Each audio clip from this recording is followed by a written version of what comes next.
then hopefully it works. Okay. All right. Page number 57, the inspiration of Mr. Bud. Actually, sorry, turn back to page 63, your Meet the Author excerpt.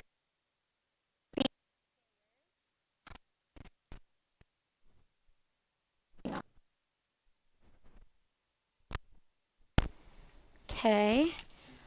Yes. Okay. Page number 63 about Dorothy Sayers. If you guys look, okay. That's what she looked like. This is what she looks like now, no, she's not. She died in 1957. But I mean, when she died, okay? She's old in this picture. But anyway, so she was a graduate of Oxford University. She was a British novelist, okay? She was a playwright, an essayist, and she translated things. She was also a poet, so she wrote in different genres. She was a very accomplished writer, okay? It says that she was a translator, okay? If you guys look down at down the paragraph, it says she did a notable translation of Dante's Divine Comedy and then also wrote several other theological books. But Dante's Divine Comedy is actually a famous work, so make sure you know that about her. Highlight that she did a notable translation of Dante's Divine Comedy, and then also she is known for her detective stories, especially the series featuring the character Lord Peter Wimsey. Highlight Lord Peter Wimsey, that's what I'm trying to say. Lord Peter Wimsey, okay, apparently he was a humorous detective. That's who she was most famous for, was Lord Peter Wimsey, okay? Oh, no, we do. I thought it was Lindsay. All right, so go ahead and turn back to page number 57. Okay, and in this story, Mr. Bud is a hairstylist, okay? Mr. Bud is an older hairstylist that he's one day reading in his newspaper. He also sees the 500 pounds reward, okay? That is the very first paragraph that I want you to notice on page 57. It says, the Evening Messenger, ever anxious to further the ends of justice, has decided to offer the above reward to any person who shall give the information leading to the arrest of the man William Strickland, alias Bolton, who is wanted by the police in connection with the murder of the late Emma Strickland at 59 Acacia Crescent, Manchester. Okay, so this is in England. That's the setting. Okay. Description of the wanted man, and then it kind of just gives his description. He's 6'1" or 2", complexion rather dark, age 43, hair silver gray and abundant, may dye same, full gray mustache and beard, just going into detail about what Mr. Strickland looks like, hey? So here's Mr. Bud, this old man. He goes, man, I really wish that I could get that reward, because does anybody know why he wanted the money so badly? Anybody? Okay, well, let's look. Huh? Not so that he can retire, but let's look on page number 57 on the right-hand column, okay? A few lines down, it says, any headline with money in it could attract Mr. Bud's fascinated eye in these lean days, whether it offered a choice between 50,000 pounds and 10 pounds a week for life, or merely a modest 100 or so. It may seem strange in an age of shingling and bingling, Mr. Bud should look enviously at the complete list of prize winners, okay? So he's always trying to look for some way, or he's always envious of these people who get money. Why? Go ahead and turn to page number 58, okay? Page number 58, Mr. Bud, we said he was a hairdresser, okay? If you guys are doing other homework, please put that away, all right? If you guys are doing other homework in class, please put that away and please pay attention. Okay, because we will have a review quiz over this on Monday, so I want you guys to be able to know all these details.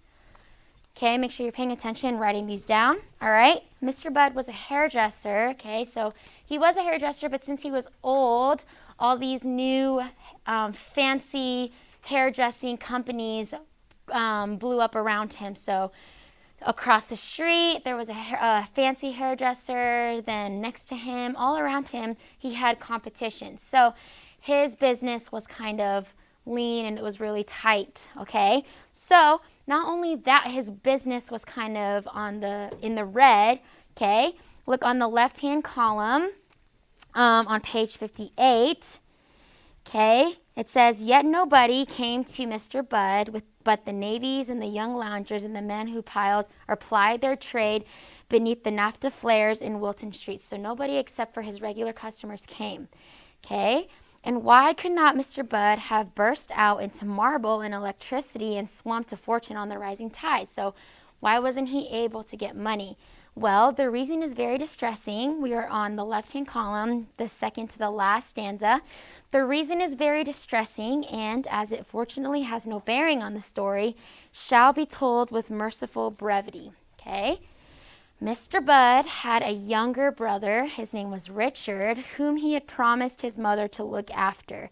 In happier days, Mr. Budd had owned a flourishing business in their native town of Northampton, and Richard had been a bank clerk. Okay, that's what Mr. Budd's brother was. However, if you guys continue reading down, Richard had got into bad ways. Poor Mr. Budd blamed himself dreadfully for this.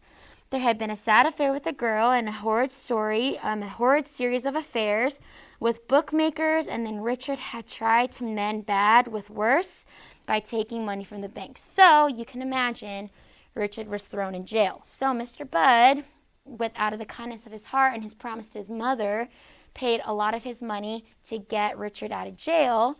And then also, he helped his brother's family, okay? If you guys look in the second paragraph on the right-hand side, the bank manager was a hard man of the old school. He prosecuted. Mr. Budd paid the bank and the bookmakers and saw the girl through her troubles while Richard was in prison. And then he paid for their fares to Australia when he got out of prison, and then gave them something to start life on. So all of his money went towards his brother. This is why he was kind of always trying to look for new ways to earn money, okay? But it took all the profits of the hairdressing business, and he couldn't face all the people in Northampton anymore who had known him all his life. So he was just here existing, okay? So this is why Mr. Budd's eye was so painfully fascinated by headlines with money in them, okay? So this is Mr. Budd. He's reading the reward, okay? He's always drawn to these headlines where he can earn extra money, okay? But then one day, someone comes to his door, okay? Read two paragraphs down, okay? You guys see in the middle of the page on the right-hand column, he put the newspaper down, okay? Follow along. He put the newspaper down, and as he did so, caught sight of his own reflection in the glass and smiled, for he was not without a sense of humor. He did not look quite the man to catch a brutal murderer single-handed, so he's like, maybe I could catch this murderer. Maybe I can get the bounty or get the reward for turning in this man. He's like, maybe I could. But then, even with razor in hand, he would hardly be a match for William Strickland. So we know that William Strickland, he's 6 feet 1 or 2. He had so ferociously battered his old aunt to death. Okay, so this man was wanted for killing his aunt, all right? If you guys even read on, it kind of gives those gruesome details of the murder. It says, he so butcherly hacked her limb from limb, so horribly disposed of her remains in the copper. And if you guys see what a copper is, it's a large kettle for cooking or boiling laundry. So he took her apart limb from limb, then he stuffed her and he boiled her, or he put her in a kettle, okay? This man was very gruesome, I know. So, and here Mr. Budd he's like, maybe I can take this guy on, okay, this old man. But then, as he was saying, even though he was not a match for him, even he was thinking that, someone comes to his door, okay? Shaking his head dubiously, Mr. Budd advanced to the door to cast a forlorn eye at the busy establishment over the way. So he went out to the door because he was going to go spy or look at the other businesses across the street. Okay, he was going to see if they were doing well. When this man shows up at his door, he says, "I beg your pardon, sir," murmured Mr. Budd. "Just stepping out for a breath of fresh air, sir. Would you like a shave or a shave, sir?" And then this large man tore off his overcoat without waiting for Mr. Budd's obsequies, hands, okay? That means it is overly eager to please or serve, okay? Are you prepared to die? He demanded abruptly, okay? So this man appears at his door and he's like, are you prepared to die? And then obviously Mr. Bud's like, I beg your pardon, sir, what do you mean? But then that's kind of like a play on words, is that Mr. Strickland, or this man, was actually, if he was prepared to dye his hair. But Sayers included the word die because that's what Mr. Strickland, or Mr. Bud, thought that the man wanted to ask, is, are you prepared to die? He says, I beg your pardon, sir. And then the man said impatiently, do you do dying? He says, oh, said Mr. Bud, relieved. Yes, certainly, sir. A stroke of luck this, dying meant quite a big sum. His mind soared to 7 and 6 pence. So he's like, yeah, I can dye your hair. I can charge more for this. So he was honestly just in it for the money. And then it goes on to say that the man is sitting in his chair, okay? And then Mr. Bud finds clues to Mr. Strickland, or to the man in his chair. He didn't know it was Mr. Strickland at first. He finds clues by looking at him. Okay, and then he's like, oh my goodness, this is the murderer. So let's look at clue number 1. Okay, if you guys look on page 59 at the top of the page, it says, he laughed loudly, the second sentence, he laughed loudly and Mr. Bud approvingly noted well-kept teeth and a gold stopping. Okay, so he's like, oh, he has really nice teeth, but he has a gold tooth. All right. Maybe this is kind of the description that thing gave us, okay? The customer was obviously ready to spend money on his personal appearance, okay? That's clue number 1. He had a gold tooth, okay? So if you guys read down, clue number 2 is about the second stanza to the last stanza, okay? It says lightly, you guys see that? Lightly holding forth upon caprices of the feminine mind, Mr. Bud subjected his customer's locks to the scrutiny of trained eye and fingers. Never in the process of nature could hair of that texture and quality have been red. So the man's hair was red, but while he was combing his hands through it, he was like, this is dyed. Okay, so this is not his natural hair color. And in the description of the criminal, his hair was silvery black. So Mr. Bud's like, this isn't natural. Okay, so that's clue number 2. His hair was red, but he was like, there's no way his hair is naturally red, okay? It was naturally black, see, prematurely turned, as some black hair will turn to a silvery gray. So he's like, oh, silvery gray. That's what it said in the description in the paper that I just read, okay? Turn the page to page number 60, okay? Clue number 3 is about halfway down on the left-hand column, not quite halfway down, but it says, but not before Mr. Bud had seen it, okay? What did he see? So he saw the tooth, the gold tooth. He saw that his hair was not exactly supposed to be red, but he saw one other thing, okay? And he says, not before he had taken conscious note of the horny, misshapen thumbnail. So he had a crazy shapen thumbnail that he was kind of an indicator somehow to Mr. Bud that Mr. Strickland was the murderer. So it was his tooth, the hair, and also his thumbnail, okay? So he's like, this is the murder. This kind of is when he found out that this was the murder, okay? On the right-hand side, it says, what's the matter, said the customer. He said, just stepping out to look at the time, sir, said Mr. Bud, meekly pausing. Yet he might have done it then if only he had the courage to make the first swift step that would give the game away. So he wanted to call the police, but he couldn't because he was afraid that Mr. Strickland was going to retaliate. And who wouldn't be afraid, right? He killed his grandma, or his aunt, by hacking her from limb to limb. Then he put her in a boiling pot, and Mr. Bud is this old man, so he wasn't going to try to take matters into his own hands, okay? Actually, though, there's one clue, not clue, but one aspect of this that kind of refers back to Sherlock Holmes, okay? So we talked about Sherlock Holmes and how he was one of the greatest detectives that influenced literature of that era, okay? If you guys read at Mr. Bud, it's on the right-hand column on page number 60. Okay, it's halfway through. You guys see that? It says, Mr. Bud retreated to the back of the shop, collecting his materials. If only he had been quicker, more like a detective in a book. Okay, so he reads about Sherlock Holmes. He would have observed that a thumbnail, that a tooth, put two and two together, and run out to give the alarm while the man's beard was wet and soppy and his face buried in a towel. So he said if I were as quick as Sherlock Holmes, I would be able to put these clues together just noticing these details.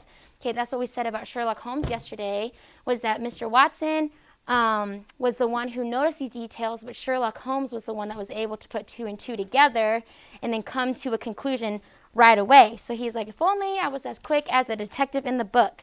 And then even now, Mr. Budd took down a bottle, shook his head, and put it back on the shelf.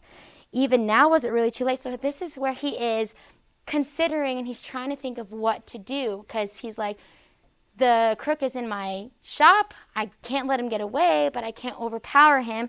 So he's kind of trying to decide what he should do next. Okay, turn to page number 61. All right.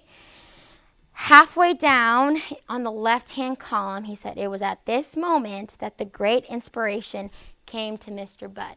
Okay. So he says, as he fetched a bottle from the glass-fronted case, he remembered with odd vividness an old-fashioned wooden paper knife that had belonged to his mother.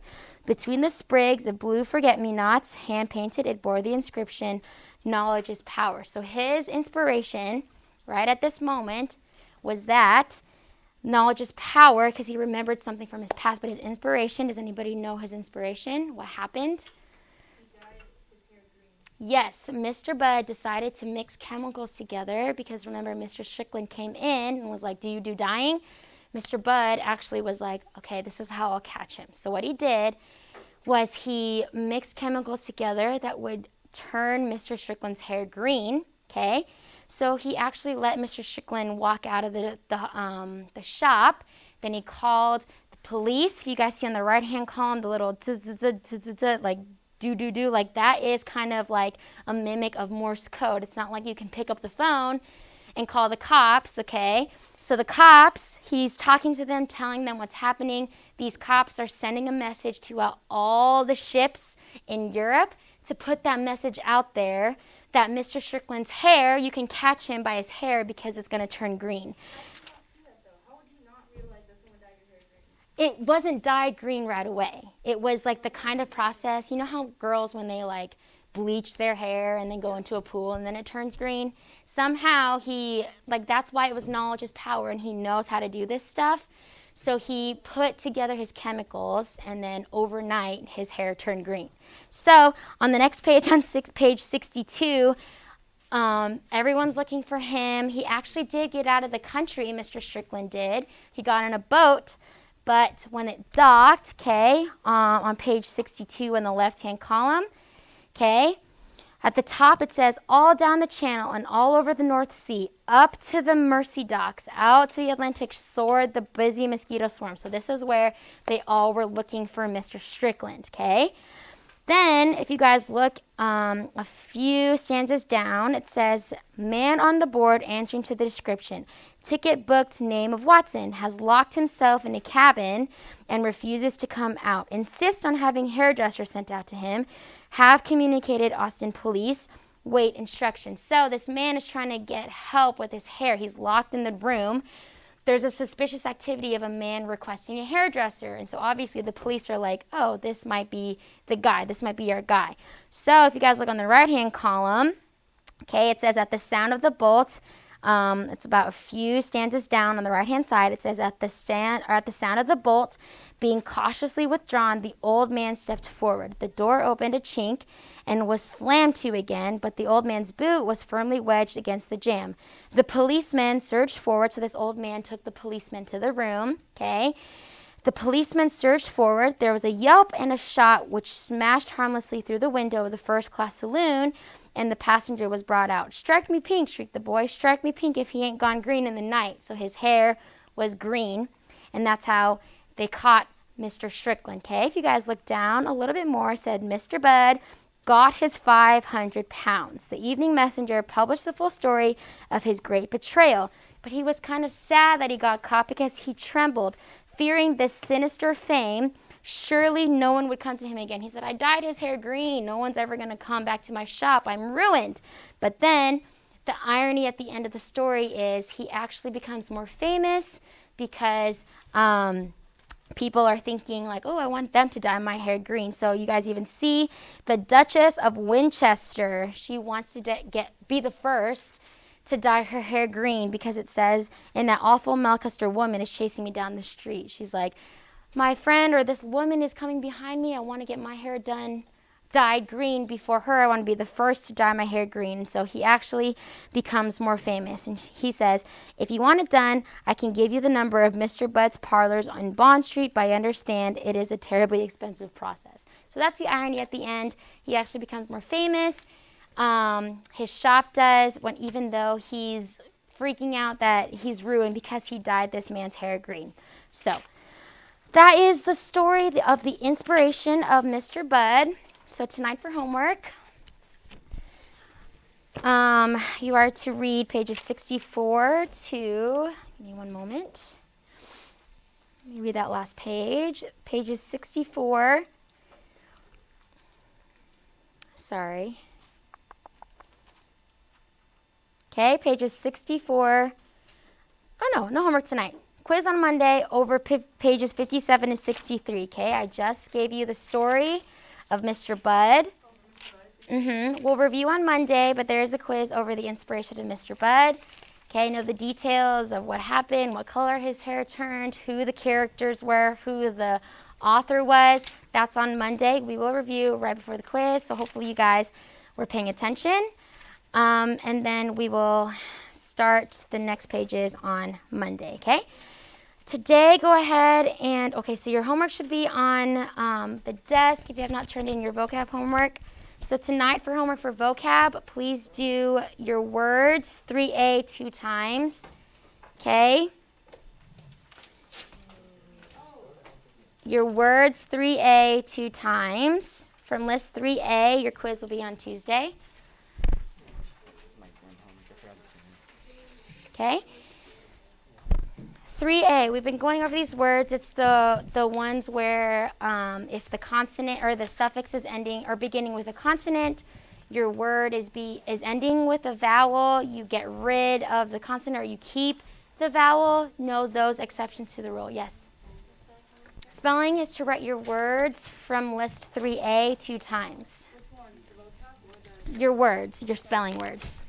Okay? 2 times. You can write it 3 times if you want.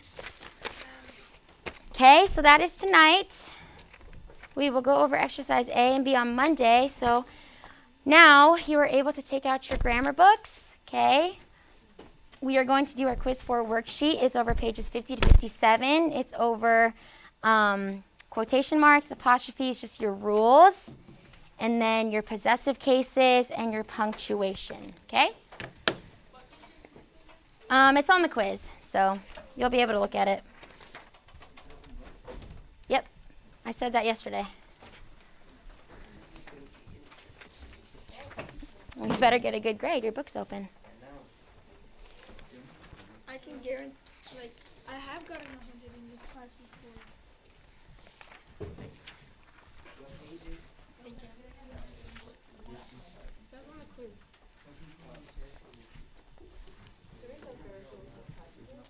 Actually, I haven't been there in 2 years. I don't know. Do they have it in virtual? Ever? I've never been on a Total? I You've lived here for what, 15 years?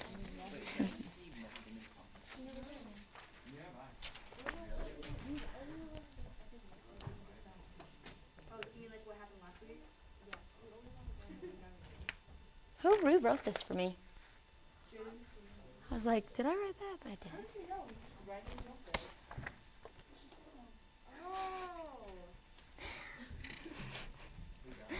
Thank you for paying attention, Jaden. I mean, I wrote all that down.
All right, welcome distant learners. Okay, we're going to take a few more minutes. I should have sent it to you already. If not, text me or let me know that you don't have it, but we have a quiz today.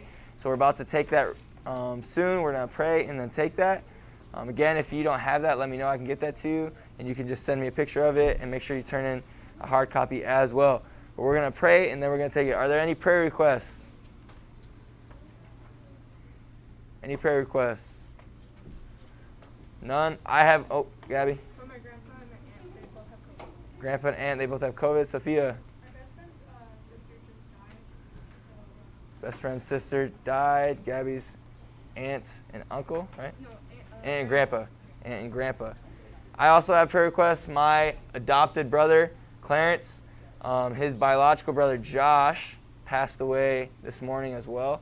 We don't really know from what yet. He's only 29 years old, so it's kind of rough on my brother because they're pretty close growing up. So if you want to, I know you don't know them at all, if you want to pray for them. We have Gabby's aunt and grandpa, Sophia's best friend's sister, and then my brother's brother as well. But let's pray, and then we'll take this quiz. Then, Father, Lord, thank you for this wonderful day. Thank you that we get to be here in person and also through live stream. Thank you for all the health you've given us, Lord, and protection. As we're about or past our first month, Lord, and we're almost through 2 months of school, which is kind of crazy.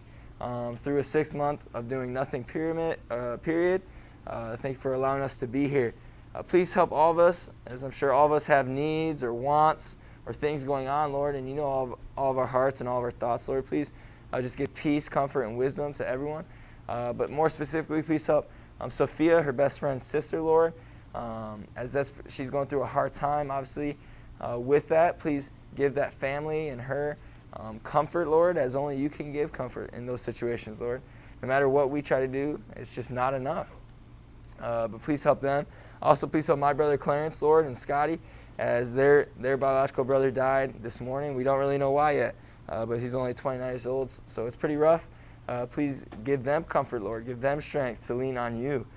Please help Gabby's grandpa and aunt as they have COVID. As we've seen, obviously, some people don't completely take it seriously, but it is real, and it is a problem, and people have passed away from it. So please help us to keep her family in our thoughts and prayers, and for you to protect them, Lord, and to comfort the family, whatever may happen.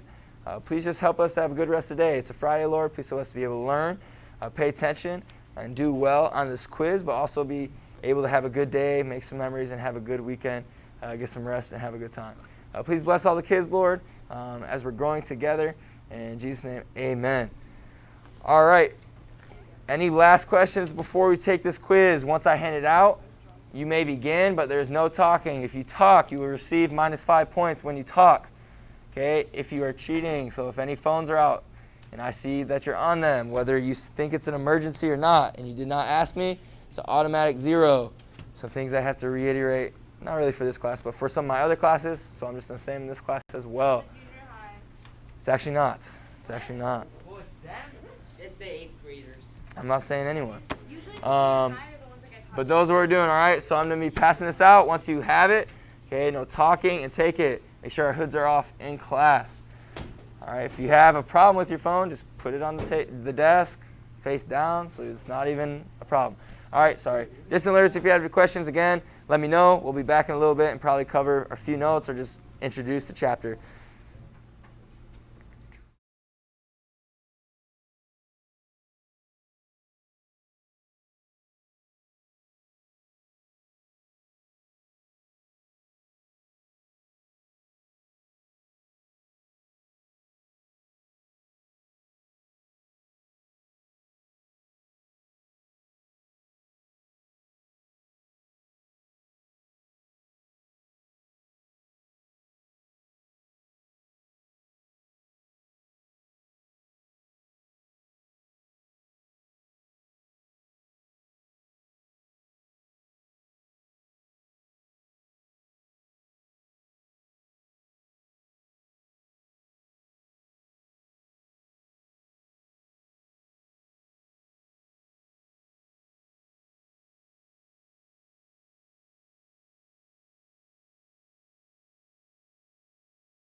Yeah, no, I mean, I'm not going to review at all. I'm going to stop.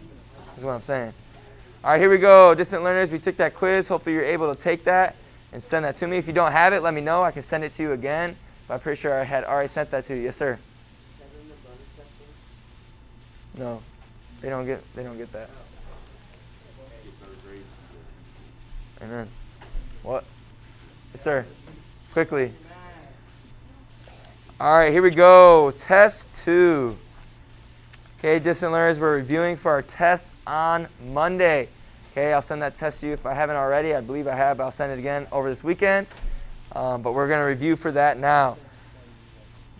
All right, first, if you guys want to write this down, I'm going to tell you what each section and how it's divided, and then we're going to review. Okay, once school gets more to normal, we can do more review games, but because it's not, our classes are a little shorter, we're not supposed to be up and about, although we are sometimes. We're not going to really play game style, but we will review. All right, but question 1 through 15 are multiple choice. 1 through 15 are multiple choice. Number 16 through 21, you have a matching section. Number 22 through 31 is short answer. Again, you guys don't have to write this part down, but if it helps you.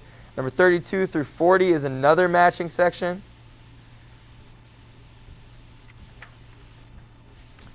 And then 41 to 50 is the modified true and false that we usually do.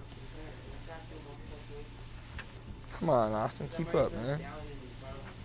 Oh, you're way back, bro. He goes multiple choice, matching one, short answer. You got to keep up. I can't be repeating stuff this much for review. 16 to 21 is matching. 22 to 31 is short answer. 31. 32 to 40 is matching 2. You got to write faster, Austin. Yeah. 41 to 50 is the modified true and false. If you miss something, you can get it down from someone later. All right, here we go. We're going to review, and there is an essay that I'll cover at the end. Okay, so again, you're just going to raise your hand if you know the question. All right, this is what I'm going to do. We're going to have 2 winners. For those who answer the most correctly, okay, we'll get a little bit, not a lot, but a little bit of bonus on the test tomorrow. Also, if you write a what, do you get a little bonus? You got to write a study sheet. It's not hard. Right? Write a study sheet, get a few bonus points. The top 2 people will also get bonus points. All right, so here we go. Number 1.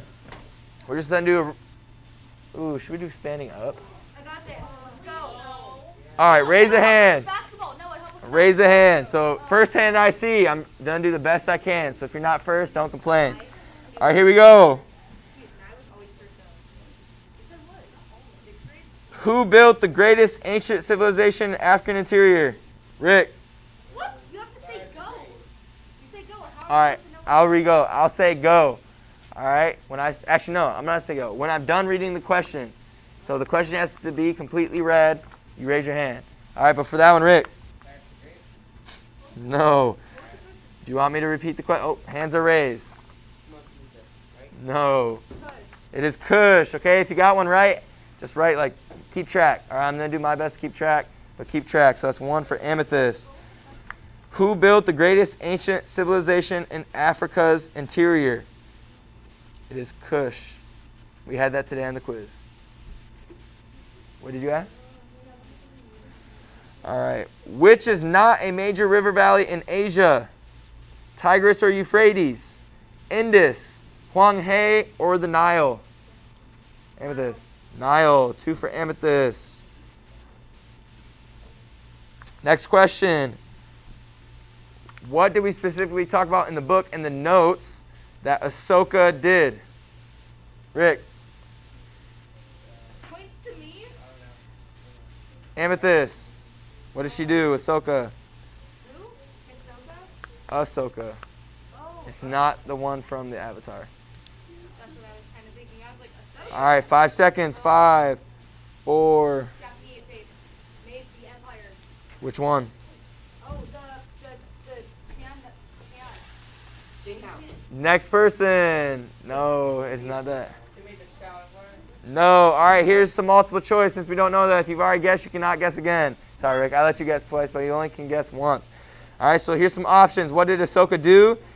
Did she build the Taj Mahal? Did she begin Hinduism, or did she build the Maurya Empire? Someone raise your hand. Maurya Empire. Sorry. Obvious, since we like If you guys don't know it right away, I'll give a little help. All right, it's the Maurya Empire. Huh? I don't think it was a girl, no. Oh, if I said she, I'm sorry. It's because I was thinking Avatar. Sorry. No, it wasn't a girl in history. What did Ahsoka do? That's the question. She built, or I keep on saying she now. He built the Maurya Empire. Next question. What is the caste system?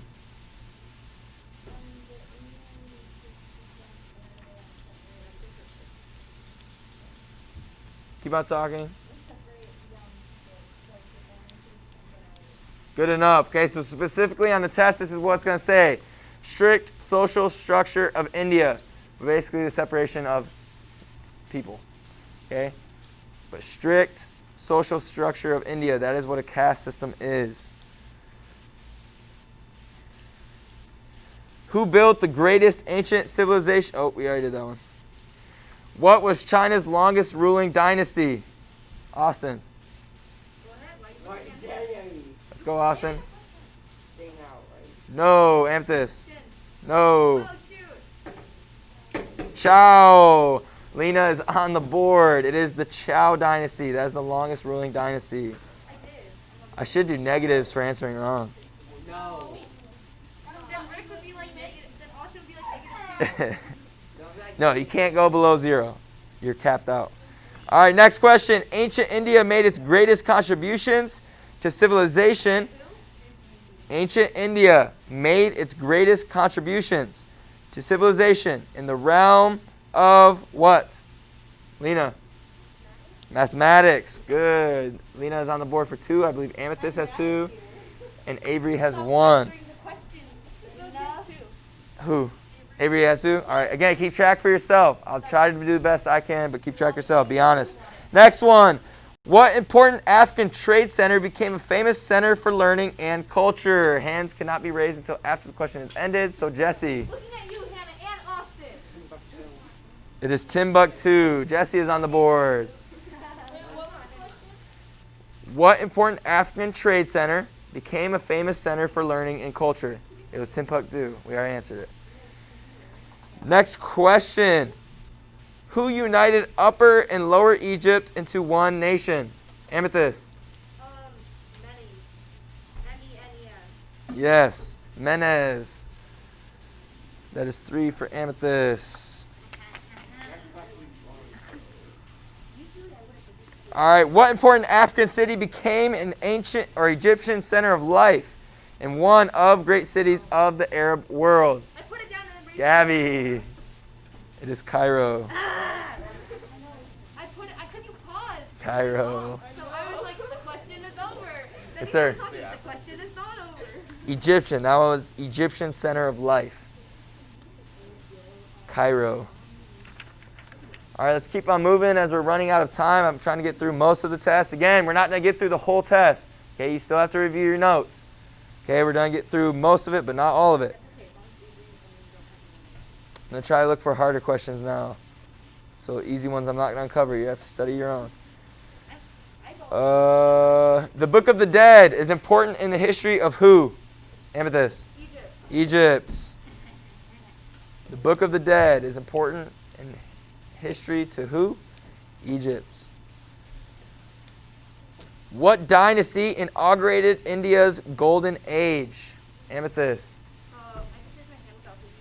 Wait, no, I know it. 3, 2, 1. Wait, I know Avery. it. Guptas. I just wanted to be first. All right, so that's all we're going to cover. There are a few more that... So, You have 3, I have 4. shh, quiet. Dynasty that was inaugurated by India's golden age is the Guptas, Guptas. Okay, there are a few more questions in multiple choice. You're going to have to study your notes. Okay, I'm not going to give you every single question that's on the test. Okay, that's not how it works. All right, but then moving on into our matching section, let's do a few in here. Okay, so the directions are going to say match the geographic feature with the correct description. So we're talking about places. Okay, just the descriptions of the places.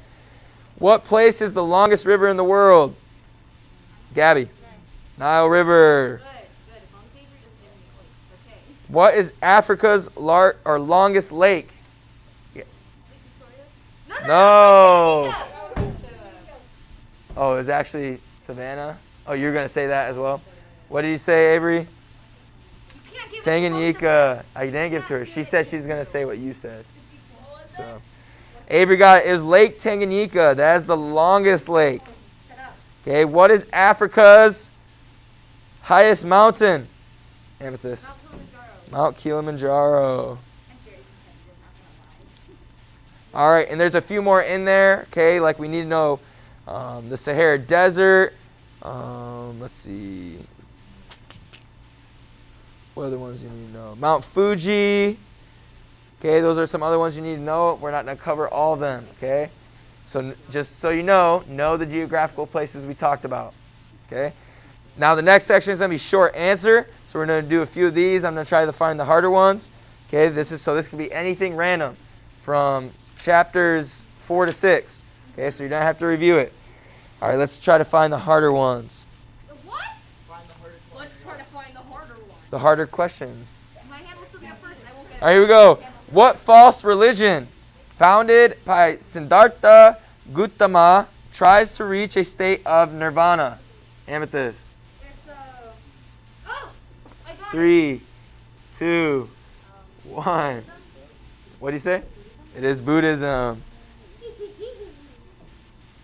Okay, this one's a little tougher. What ruler is considered the founder of the Japanese civilization? You raised it too soon. back down. Someone raise your hand. You raised your hand too soon. Avery. Prince Shutaku. Prince Shutaku. He is the ruler considered the founder of the Japanese civilization. Okay, make sure we're not just talking. One person can ruin it for everyone.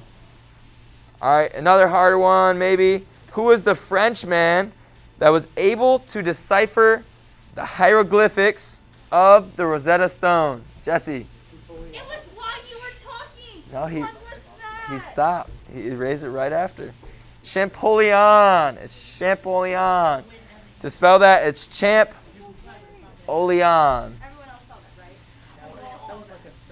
All right, here we go. Again, I'm trying to just ask the harder ones. There are some, like you need to know the pyramid. You need to know the Great Silk Road, the Great Rift Valley. Okay, those are some easier ones.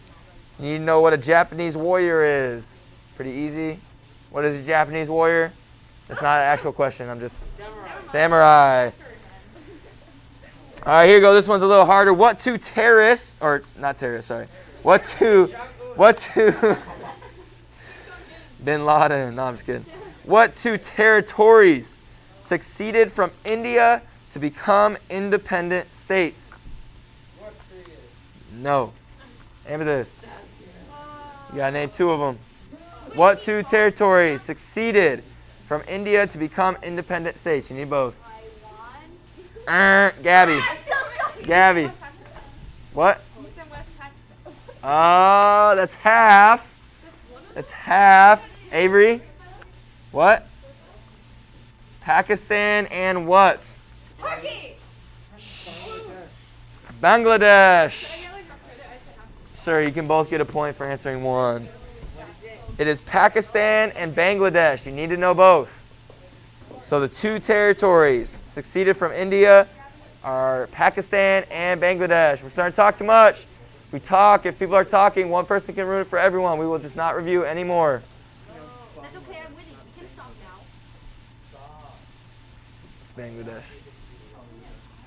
I mean, it doesn't really matter. It is Bangladesh, but it doesn't really matter.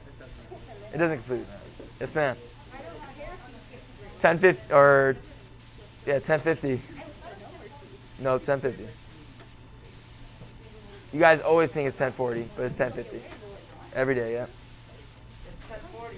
It's 10:50. All right, here, let's go. You going to want to know what the Taj Mahal is. Who was the Egyptian female pharaoh that ruled jointly with her nephew? Avery. Her hand went up so many times during the question. That's favoritism. Yes, Hatshepsut. Hatshepsut. You saw that too. Like, her hand was raised 4 times. This isn't raised. I'm looking for raised. That was. It's different. It's different. It's the competitiveness. I understand. It's the competitiveness. It's okay. And then went like that, but hers was like 4 No, times. she did not go like this. She went. No. All right, here we go. Okay, the next matching section is matching the name with the correct description.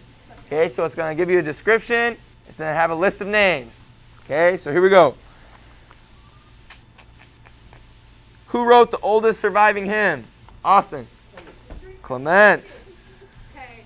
Hey, I'm looking as best I can. Okay, Austin raised his hand first. All right. Who is the Emperor of Japan? Amethyst. The Emperor. No. 3. Hokkaido. Makaido.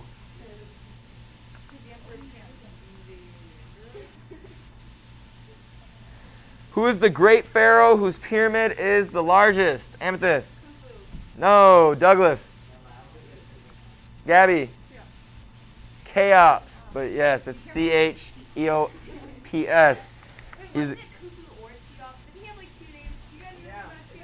yes, but it was called the Pyramid of Cheops, not the Pyramid of Khufu.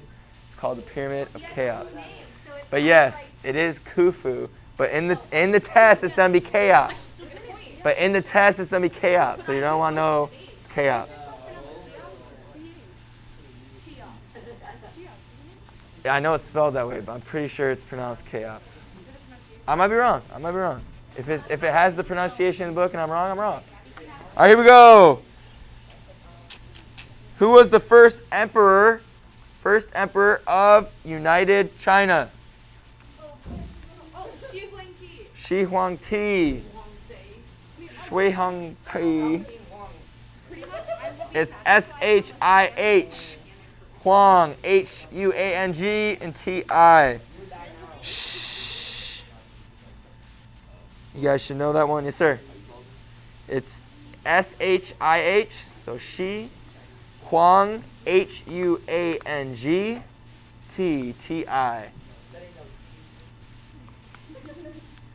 All right, here we go. You guys should already know the Egyptian team pharaoh.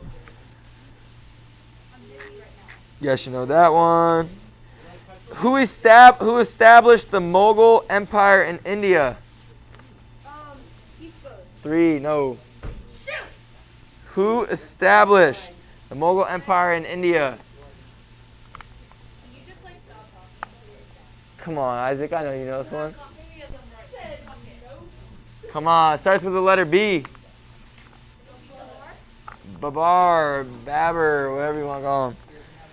He established the Mughal Empire in India. Who is the Greek father of history? Avery. What? Yes. I believe you guys are tied at this point. It is, it's like spelled Herod Tus, T-U-S. Or Herod Otus, O-T-U-S, sorry. I hate Twizzlers, so. All right, here we go. And then we're going into the modified true and false. Then we're done. Well, then there's a essay that I'm going to give you, but not give you the answer for. All right, here we go. True or false? If it's false, you know the drill. Tell me what it is. Alexander's general, Ptolemy, was given Macedonia to rule. False. He was given, wait. 3, Ptolemy was given. 2, 1. It was, Next person. Avery for the lead. 3, 2, what? No. Austin. No, it's false. What was Ptolemy given by Alexander the Great? Come on, it's one of the chapters we talk about. Huh? No. What? But what's the nation? I know it. It's too late. Egypt. As you already answered, it is Egypt. Egypt is what Alexander gave Ptolemy. It is Egypt. Doesn't count. True or false? Malaysia, Singapore, and the Philippines are Southeast Asian countries that give some measure of freedom to their people. True. It is true. It's true. Amethyst took the lead. All right, here we go. True or false? Marco Polo spent 20 years in the service of Kublai Khan. Austin. It is true. True or false? Chung Quo is an ancient name of Japan. Amethyst. Wrong. Avery. He said Japan. Huang Quo or Chung Quo is an ancient name of Japan. True or false? 3, 2, 1. China. It is for China, not Japan. No. You have to tell No. us which one's underlined.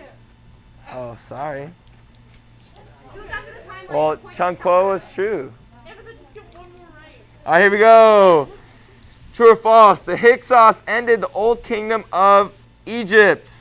Austin. It is false. What is the answer? It was the. 3. Wrong. Wrong. Let me re-ask the question. So the Hyksos ended, okay, you'll see it on the test. That's the blank. Which kingdom? It says the old kingdom of Egypt. It's not the old kingdom. It's the, if you already answered, you can't answer again. Gabby. No. What's in between old and new? Come on. Everyone can get this one. Middle kingdom. Let's go. Let's go. All right, if you get this, Adam got that question. If you get this question, so shh, we're almost done. If you get this question, you haven't answered once all day. If you get this question, you will be tied with whoever is in first place. I call a bunch of N's. Like, You will be tied. a whole bunch of N's. I'm going to say it real fast, so be ready for it. China is the world's oldest living civilization. Isaac. True. True. True. Wait. Sit down. Sit down. Sit down. All right. Shh. Amethyst and Isaac are tied. Avery is down by 1. We have 2 more. We have 2 questions. We have 2 questions. There's 2 questions. Quiet. Sit down or else you don't lose points. 2 more questions, then we're done. I'm saying them fast. Okay, if someone answers that hasn't answered yet today, you will be tied for second place. So you will be 1 behind. Taoism was the pagan religion of Chinese philosopher Lao Tse. Everyone that raised their hand before the question is disqualified. So everyone's hands that's up right now. Everyone hands that up right now. Hey! Hey! Everyone that raised their hand right now is disqualified because they all came up before I was done with the question. There's only a select few. So Savannah, Maya, Lena, Gabby, yes, you can answer. You did not. True or false? It is true. So Gabby is in second place. All right, here we go. Last question. Last question. Because you hadn't raised your hand yet. So you could have still raised your hand to answer it. That's what I'm saying. All right, here we go. Last question. So basically, if Amethyst or Isaac get it, they win. Yeah, Isaac gets it. If I'm not even taking the freaking test. He didn't even try on his You test. are He taking. didn't raise his He's hand. been writing notes the whole time though for a study sheet. If I did it, am I tied for All right, shh, wait, listen. So if Amethyst or Isaac answer, that person wins. If Avery or Gabby answer, they're tied for first, so we'll have to have a bonus round, a daily double. Austin, I'm sorry, you're not there, man. Isaac literally. All right, so here we go. True or false? It should be me and Avery. True or false? Mizraim is an ancient name of Egypt. Amethyst. It is true. It is true. It is true. All right. Class is about to be done. I didn't. She raised her hand first. She raised her hand first. I kept my eyes. Here we go. Shh. That is basically the whole test. Okay, here's the essay. I'm not giving you an answer. You have to research yourself over the weekend. Here's the essay. Nope. Compare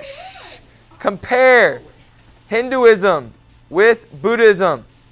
So first part is compare Hinduism and Buddhism. And discuss at least 2 effects these false religions have had on the people of Asia. Okay, that's the essay. Distant learners, we are dismissed. All right, we'll see you again later.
All right, welcome to geometry. We're going to get started this morning with a quiz. So go ahead and clear your desk, get out 2 pencils.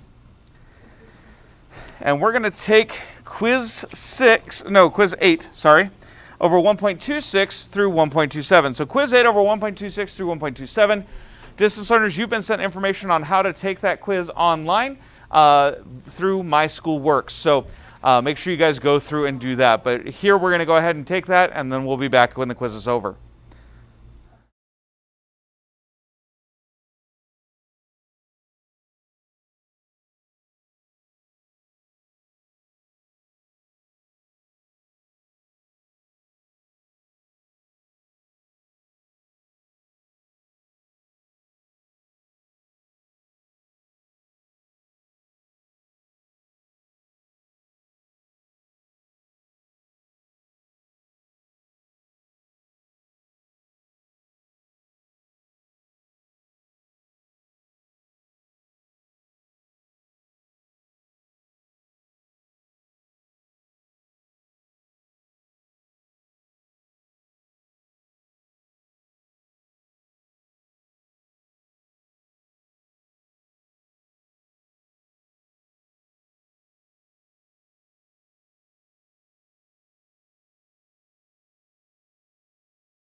All right, and we're going to get started here on 2.3. 2.3, we're on page 50 of your text, page 36 of your supplement. Page 50 of your text, page 36 of your supplement. And today we're going to talk about Theorem 2. Two triangles are congruent if a side and two adjacent angles of one are equal respectively to a side and two adjacent angles of the other. The abbreviation for this theorem is ASA. So we are given that triangle ABC and triangle DEF, where angle A equals angle D, AB equals DE, and angle B equals angle E, and we're to prove that the two triangles are in fact congruent. Now, I'm going to mention two things here because I've heard a lot of people shouting stuff out and over the last couple things we've done. You cannot use SAS or leg or ASA unless the statement is triangle congruent to triangle. Okay, does that make sense? You have to have that statement in order to use that reason. The second thing, you cannot use CPCTE until after you have stated triangle congruent to triangle. Okay? If it's been given, that's fine. Feel free to use it. But I'm saying until it's been stated in a previous step, you cannot use CPCTE. So you don't want to just be guessing those. Does that make sense? Okay? They have very specific rules to when they can be applied. So hopefully that'll help as we go through this proof. So your proof is already filled in for you on page 36 of your supplement, page 50 of your text. I'm going to use the supplement version. They're the same. I just abbreviate more. All right, so first of all, we just rewrite our given, where I literally copied the given code and pasted it into the table. All right. Huh? No. Yeah, I just literally copied and pasted. I write this through code. That's how I get slides and handouts that are identical. It's actually, like, pretty sweet. But anyway. Okay, moving on. No, you don't want to actually end up doing it this way for standard stuff. I do it because math. Oh, no, And, like, legit, you have to. Because, like, on our last chapter notes, we had, like, 5 extra pages of notes that we didn't even have to do on slides. Yes, So I'm not probably getting it going ahead, but I just put ladies. number 2 on the example given. Are we gonna actually have to write that out? What? Like, memorize that? Where are you? Page 36 in our supplement. So not where we are. Yeah, I know. That's what I said. I know I'm going ahead, but it says a geometric figure may be really moved in space without any change in form. Yeah, you guys will not be using that often. We have to use them to prove the first few. Once you have the first few, then you can just use those first few instead of having to use that reason. So we're kind of getting that out of the way so you don't have to think that through. Yes. Okay. So let me explain what's going on here. Number 2, we're going to place triangle ABC onto triangle DEF so that A coincides with D and AB falls along DE.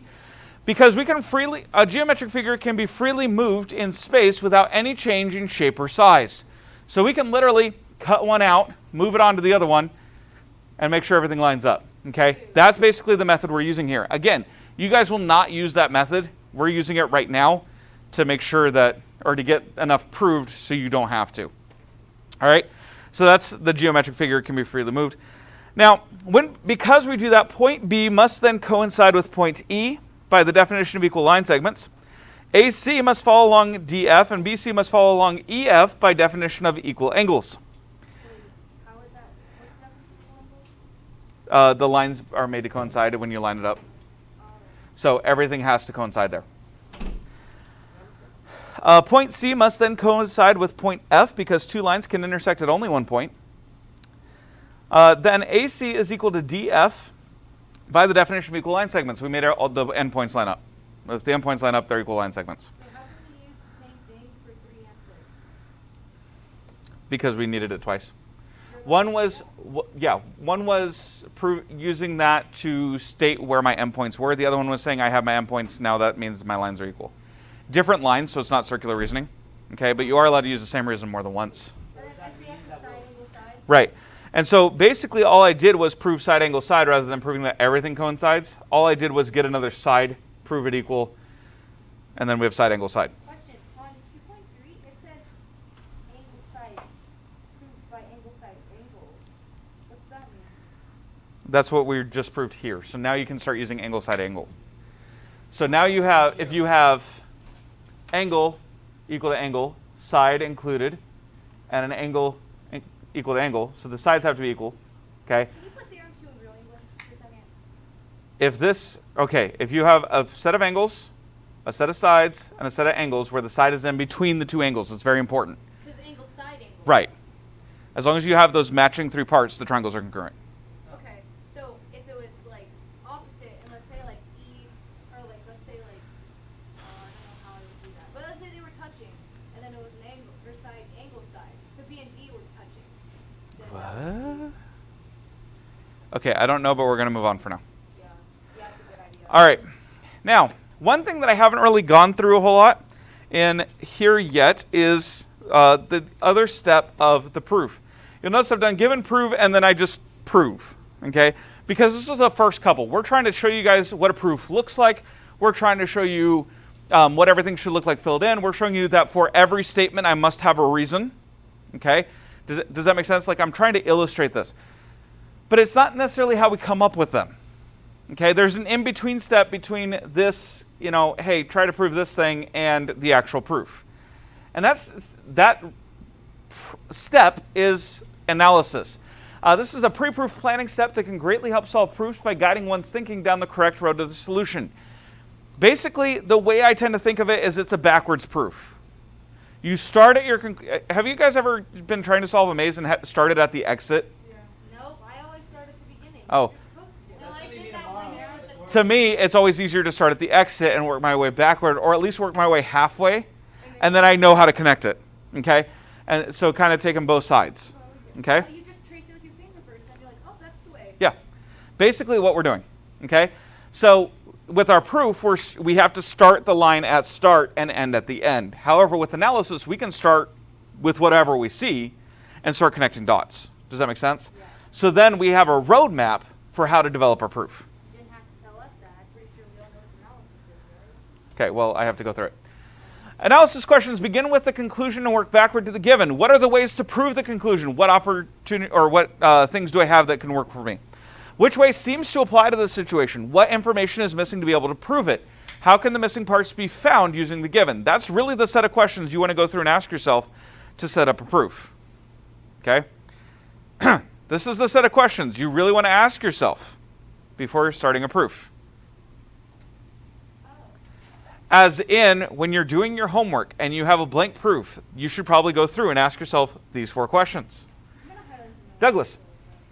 Yeah, just going off this question Uh-huh. a couple minutes ago, you said that why were there two of the same thing, like definitions equal line thing? Yes. Will that be a rare thing or will it be like a common thing? It won't be uncommon. It won't be uncommon, but it's not going to be common either. I don't know. It's like right in between. When we use the same reason more than once, we're applying it different ways. You can't you can't be circular in it, so you have to be careful of that. You can't say this is true because this is true, and then that's true because this is true. You know what I mean? Like, you can't do that. Basically like friend or stranger. It's not either. It's an acquaintance. Sure. Okay, cool. Now, analysis questions can start from the given if this way is more obvious. So we can go forward if you immediately see how to do the problem. What relationships are known about the parts of the given? Can these be used to prove the conclusion? Whoops, that should be present tense. Can these be used to prove the conclusion? That D at the end shouldn't be there. All right, so you can go through and go straight through. And so for corollaries, what often happens is our analysis is just continuing our proof because it's super fast. But a lot of times with our exercises and with our theorems, we'll have to go through the other version analysis where we work backward. Does that make sense? All right, so we have corollary 2.1. Two right angles are congruent if a leg and the adjacent acute angle of the one are equal respectively to a leg and the adjacent angle of the other. We call this leg angle. Okay, notice that this is just angle side angle, but one angle is a right angle. That's it. So because all right angles are equal, this is true. Oh, so it significantly shortens it? Yes. Hence the corollary, because it's really only one step past. So the longest step in the whole thing is the given. Oh my gosh, what is this? Now, we have several exercises. It starts like, you turn the page and it's like, Yeah. Don't worry, a lot of them are classwork. So exercise 2.3, number 1. What are the two lines referred to in reason 5 of the proof for theorem 2?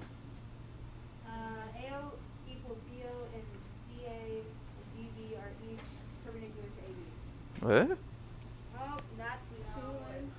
It's in theorem 2, not exercise Oh, that'll do it. 2. Lol.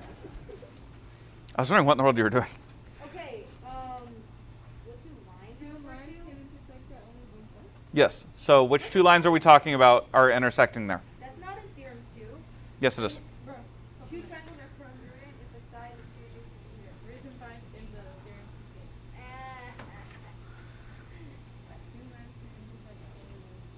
That's number 5. So 2 lines connecting only 1 point. So what do you mean what 2 lines are you talking about? So we're saying two lines can intersect at only 1 point. What two lines am I referring to? CA and BA. Yep. Actually, no. AC and BC. No, you said CA and BA. Oh. It's different.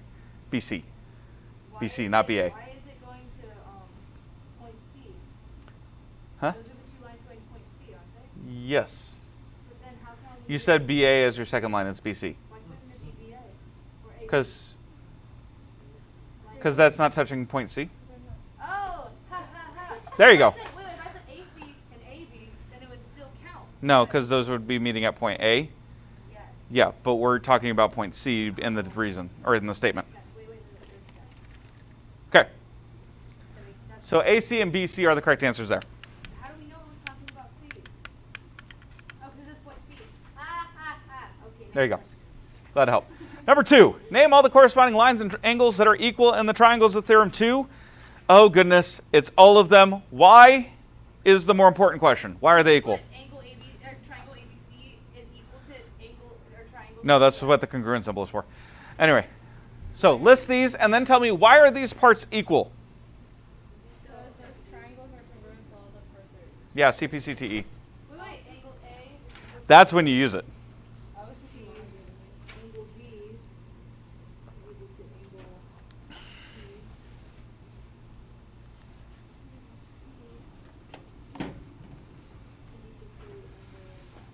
And then the line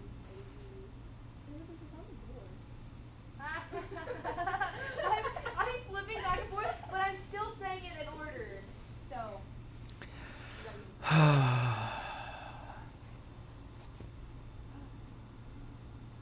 Yeah, and then we have several proofs that we're going to work through in these exercises, so we will probably be continuing on with 2.3 on Monday. I'm going to keep going. I'm just saying realistically we're not getting done today.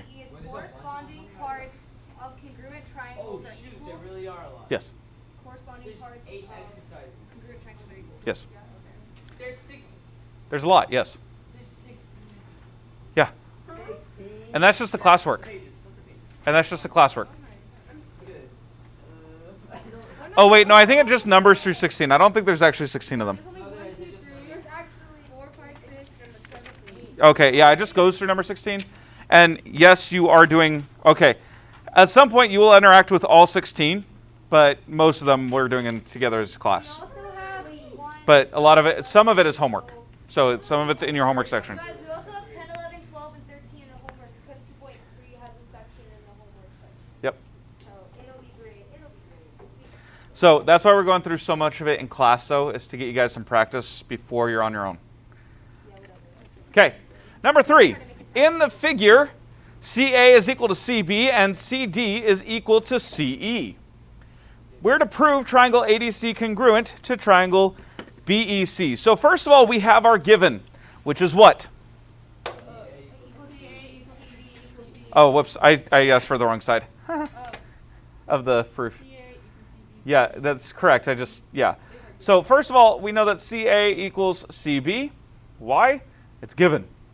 I like that. Okay, when you don't know where to start, there you go. Reason 2, we're given in the supplement that vertical angles are equal. So what angles am I talking about that are vertical angles, Douglas? angle 1 and angle 2. Angle 1 and angle 2. Oops. Wait, what is side Why does undo not work? Why is side angle side? It's got the eraser. It feels so bad for you. What? Wait, what does side angle side stand for? Like how can that be used as a proof? I forgot. Okay, so you have a side, the included angle, and the side of one triangle equal to the side, the included angle, and the side of the next triangle. Oh, so it's just basically saying like CD equals CD because Yes. Well, so on, yes. Yeah, like that. Okay, number 3. We are given that triangle ADC, oh my goodness, why?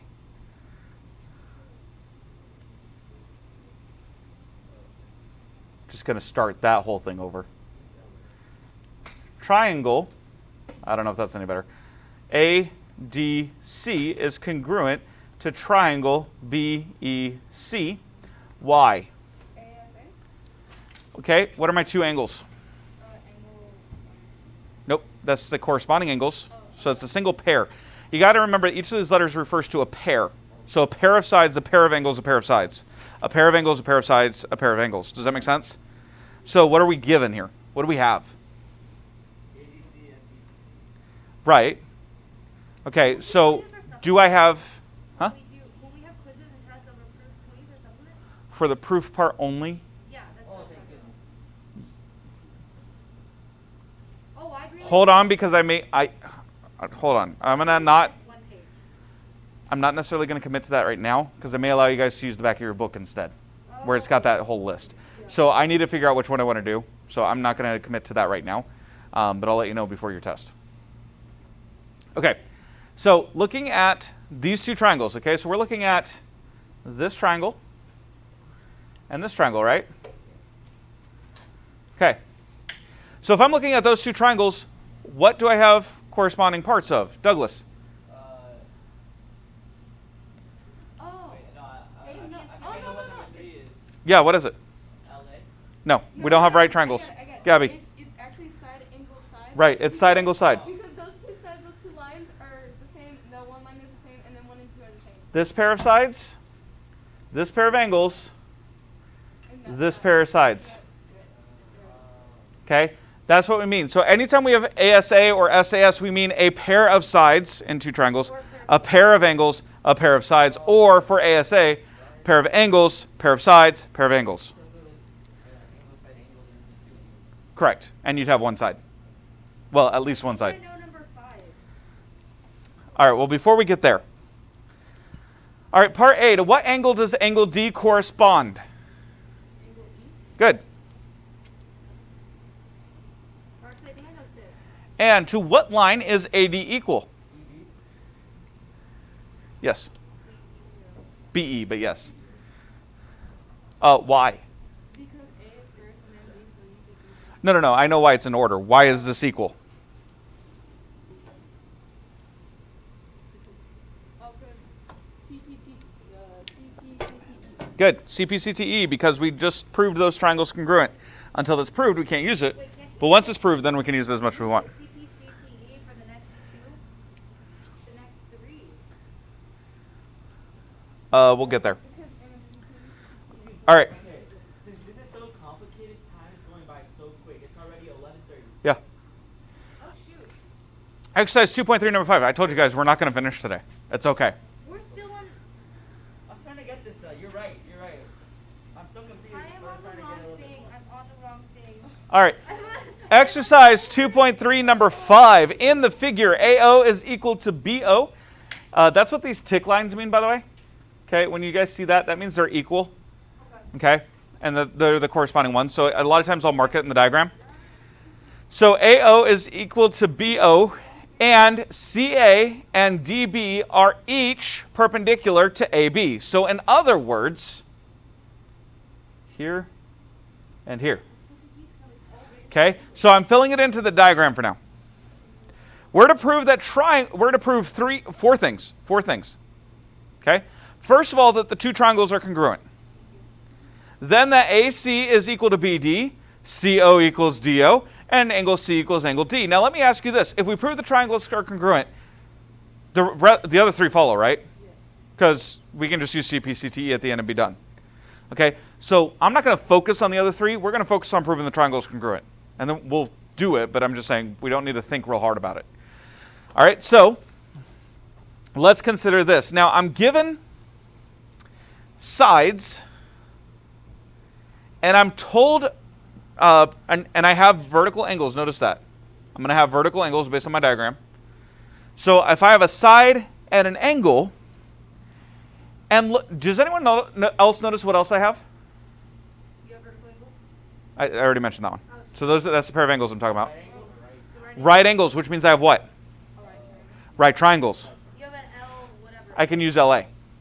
Okay, so we're going to move forward trying to prove LA. Do you guys see kind of the analysis step? Okay, it's not formal. It's not something we have to write out. But we do have to stop and think, what's my plan of attack? So my plan of attack is going to be to use LA because it's a right triangle. It's a shorter version of SAS, right? ASA. ASA, yeah. The other angle is your right angle. So this is ASA. LA is not the same as LL. No, LL is 2 legs. LA is leg angle. Cool. What, Douglas? So this is ASA? We're going to be using LA, but it is a form of ASA, yes. It's the corollary to ASA because we have right triangles that actually kind of helps clean up our proof a little. It's a technicality. If you used ASA, it would be fine. Okay, well, no, it wouldn't because not the way I'm proving it. But I'm saying, like, if you were doing the proof on your own, ASA would be just as correct as LA. So it's both. All right, so number 1. What's my first step? Given. Oh, it's already filled in. All right, I'm not going to rewrite it then. Number 2, we are told. Yep, we have vertical angles. So angle 1 equals angle 2. Why? Yep, vertical angles are equal. So by definition of vertical angles, that's the same thing? No. Definition of vertical angles just says that they're the angles formed when 2 straight lines intersect. Oh, okay, so I got it. So we have to state that vertical angles are equal. So we can't write definition of vertical. No, it is not the same thing. Sorry, I misled you. Wait, I'm sorry, what was definition of vertical angles? For number 2, you have to say, it's on the screen. For 2, you have to say vertical angles are equal. You cannot say definition of vertical angles because the definition does not say that they're equal. Sorry, guys. Okay, if I have 2 straight lines, they're the angles formed between them. That's the definition. Number 3, we are told the angle OAC and angle OBD are right angles. I do apologize for my handwriting on this. Right angles are equal. No. No? Why do I know they're right angles? Because they're 90 degrees. Because that's what I'm trying to do. Did you get out a protractor? Are we told that in the statement? Nope. So isn't all right angles are equal? Nope. The only way I'd use that is if I were trying to use ASA after I've said that they're right angles. Does that make sense, Douglas? Okay. Because then I would say that they're equal, and then that would be my reason. But why do I know that they're right angles? Because the fact that they're equal is not why I know. I know that they're equal because they're right angles. Does that make sense? So order matters. Okay, so in this case, I'm asking how we know they're right angles. Gabby. Because CA and DB are each perpendicular to AB. Right, so what's our key there? That they're perpendicular. Yeah, definition of perpendicular. What's Whoops. the definition? And I was about to say that. I was Oh, that's why my handwriting's so bad today. I never set up the tablet to actually work correctly. I'm like, man, that's really rough writing on this thing. There we go. Wait, so what's the definition of perpendicular? Huh? The definition of perpendicular is that right angles are formed. Oh. Okay, that's interesting. But where's the perpendicular? Where's We're told CA and DB are each perpendicular to AB. So they form right angles. Yeah. Cool. Gabby's got this. All right, so now number 4, then triangle OAC and triangle OBD are right triangles. Okay, the definition of right angle. Yeah, the definition of right triangles. This is real easy. You could do dot triangle, right? Yeah, like that's what I do. All right, so then number 5, then I feel like I can safely conclude then that triangle OAC is congruent to triangle OBD and through leg angle, because we discussed that in our analysis, so it's not a reveal to anyone. Okay, now that with angle 1 equals angle 2, I already had legs given to me. That was in my given. Does that make sense? God gave them to you. You're right. Yeah. Okay, but AO and OB were given to me to be equal. Yes. Okay, so because those were given to me, once I had angles, all I had to do is prove right triangle, and boom, they're congruent. Or I had to prove the right angles are equal, and then ASA. Either one would have worked. The main thing that would change there is step 4 and reason 5, if you were to take that approach. What there's a number 6? Yeah, I'm still going there. But just to show you guys, don't write this down, okay?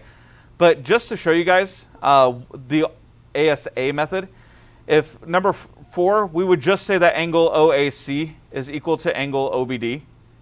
I'm looking at the far screen trying to It's right there.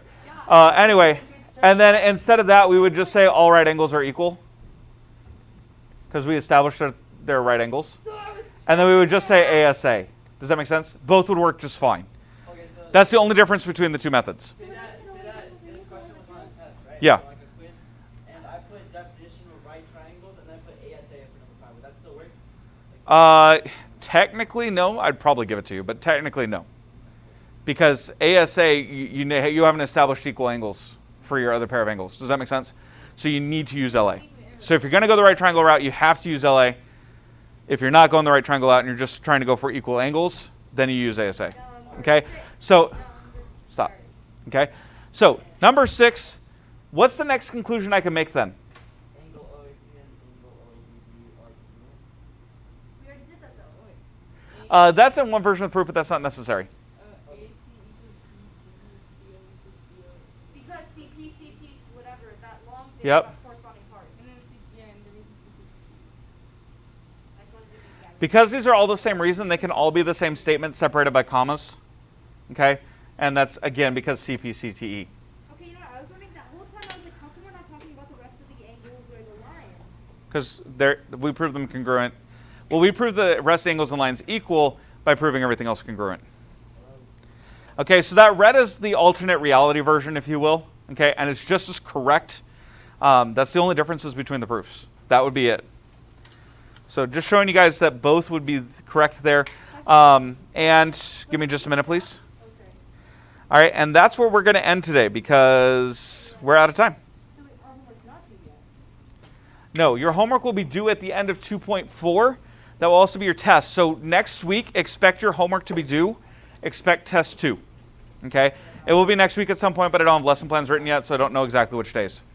Yes? So, regardless of whether or not it was ASA, it would still have a number 6 where it had all that CP. Yeah, because that was part of our statement of stuff to prove. Okay, I got you. So that would still need to be there. The only difference would be our reason for step 5 and then step 4. That's the only thing that can vary. Test and the homework will be due at some point next week. Next week? Isn't it funny when you put in your planner test next week? Question mark? Yeah, I don't have the exact day yet. I know, that's what I put in there. It's supposed to be calling All right. I'll see you guys later.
Okay. Shh. Doug. Doug, have a seat. Isaac, Adrian, have a seat, please. Okay, picking up here, this is what we left off with yesterday. Dealing with power, the rate of work, okay? And we found out that through or in power, you are using each of these SI units, okay? Shh, please. Still have a lot to do today, so I'd like to get finished. We're using the SI unit for work, which would be the joules, and the SI unit for time, which would be our seconds. The unit of power is 1 joule of work done in 1 second, okay? That's what we call a watt.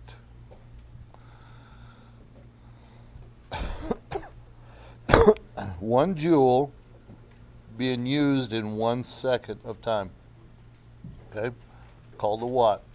It was named after this gentleman, John Watt. James Watt, a Scottish engineer. What?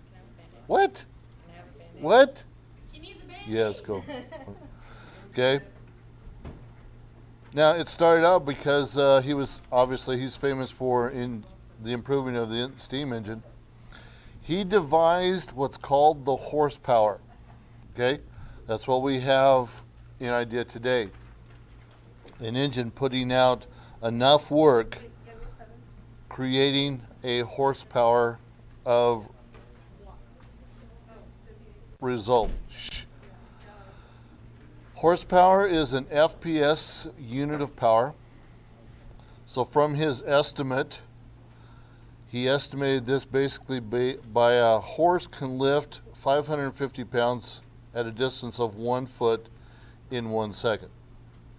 Okay, that's how he came up with the horsepower idea. So 1 horsepower is approximately 745.7 watts. Okay. So that leads us into our momentum. Okay. When you have, what is momentum?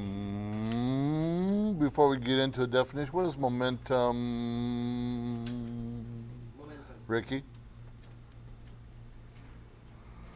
What would be your description, classification of momentum? You, Ricky? Momentum. Like going. Like going. Yeah, like accelerating. Accelerating. That's acceleration. Okay, but like momentum is like when you throw a football in the air, like it accelerates and it kind of like floats. That's floating. Then I don't know. Why you asking me? Because you were sitting there very intently. I was just wanting to see what you thought. Sophia, what's momentum?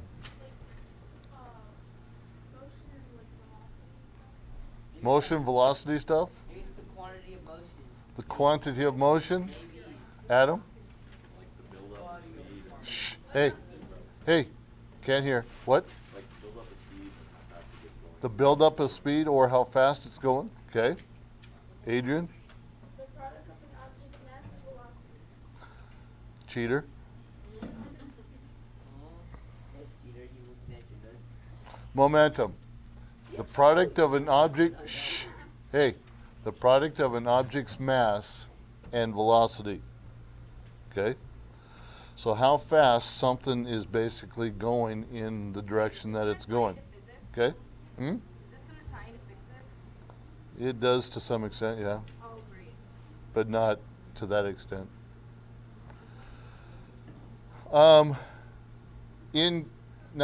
Shh. This is going to sound odd, but I have looked through the book, so I know what's coming up. But I'm trying to get ahead of you guys to get the practice problems figured out, written down problem-wise, okay? Because they don't give them to me in my book for the most part, so I have to do some figuring to make sure I've got the right formulas so that you can have the right formulas, okay? So I'm going through that, but what I'm finding out so far, and I'm like in chapter 8 now, okay? You better hurry up, Gabby. Okay, which is second semester. So most of these formulas, most of the hard work is being done now, okay? It will start tapering off, okay, as far as this physics type stuff, okay? It'll still be there, but it won't be as dogmatic as it is right now, okay? So, in this illustration, you've got a bowling ball and a tennis ball. More mass, same velocity. Same mass, greater velocity in the situation. Depends upon how the momentum that it's creating. The momentum of an object is symbolized by the letter P, and again the arrow is just indicating which direction it's going. Okay, so it doesn't necessarily have to be put on there all the time. I'm doing that just to show you, and the book's doing it just to show you which direction it's going. It's going to the positive because it's going to the right. Okay? Equals the product of the object's mass and its velocity. Okay? So it has to be both of them for the momentum. The formula for this is momentum equals mass times velocity, or P equals mv. Okay? So in the SI unit, momentum is expressed in units of kilograms times meters per second. Okay? Illustration. A rolling bowling ball has more momentum than a tennis ball. Okay? Because the bowling ball is more massive. Okay? It's going to take more to stop the bowling ball, okay, than it does to take the stop tennis ball. If you throw the tennis ball, it'll go farther than the bowling ball. That's not momentum though. That's The velocity. momentum on my arm. That's your arm, not the ball. That's true. Okay. Now, conservation of momentum. Okay. Shh, guys. Ricky, take him out. Take it out. Unless you'd like me to have a new pair. Okay. You should grow your hair out so that you can hide your AirPods with your hair. That's what girls do. Yeah, I'm sure that happens. Okay, the conservation. Shh. Now, conservation, what are we talking about here? Conserving. Thank you. Wait, for real? That's what conservation is basically about. Made me so much smarter. Okay, unless an object's mass changes, okay? A change in its momentum requires acceleration. A change in its velocity. Okay? There can be no acceleration without an outside force, because it's not going to do it by itself. So where's the outside force if the ball's rolling down the hill? It's doing it all by itself. No, the force of the wind. Or if somebody pushed the bowling ball. But what if it's sitting up there and then all of a sudden it just starts rolling? Gravity. It would be gravity. Okay, gravity. I Huh? already said that. What'd you say? If the bowling ball is on top of the hill, and then all of a sudden, without anybody touching it or whatever, it just starts rolling, Gravity. okay? The gravity is causing it to roll down the hill. And the faster it goes down the hill, that means more momentum that it's creating or getting, okay? So according to the first law of motion, the momentum of an object is constant unless it gains or loses mass or an outside force acts upon it. Okay?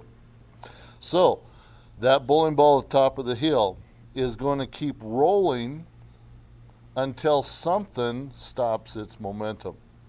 Okay? You're in a basketball game, and you are running for a ball that, girls, you're running for a ball that's going out of bounds. I would not be Okay? ready. The situation would never happen. And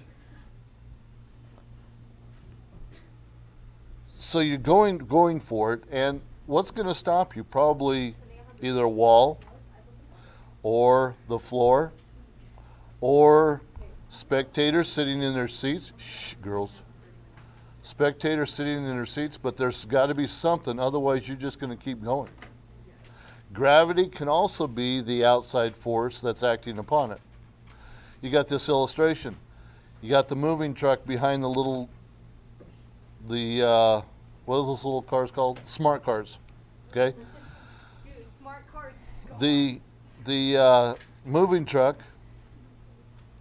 okay, has momentum, and it's going to keep going, but the smart car, even though it's small, is going to stop the truck. Okay? And afterwards, you're going to have some damage to the smart car because there's not going to be much because of the smart car onto the truck. Yes, ma'am. Can I go potty? Yes. Thank you. Okay. This illustration, and Jeremiah brought this out kind of yesterday. The law of conservation of momentum. This is the law that states that overall momentum of a system remains constant unless an external force is applied to it. Okay? And so, last year, Mr. Douglas would always have one of these in his locker. Okay? Until someone decided to get them all tangled up. Okay? Okay? And then, a nice person that she was, Gabby got it undone. Okay? She was nice. She was kind. That was last year, but yeah. Did I say Julian? You said Julian. I didn't. Oh. Okay. So, you start the balls. Ding. And it goes ding, ding, ding, just like a pendulum. Now, what's going to stop that from keep going? You could stop it with your hand. Friction is going to be the biggest thing. The friction that occurs, Adrian, between each ball, okay, each time it swings, Ricky, my desk. Whatever is in your hand, whatever you're doing, in my hand, in my desk, right now, on my desk. Okay? All of it.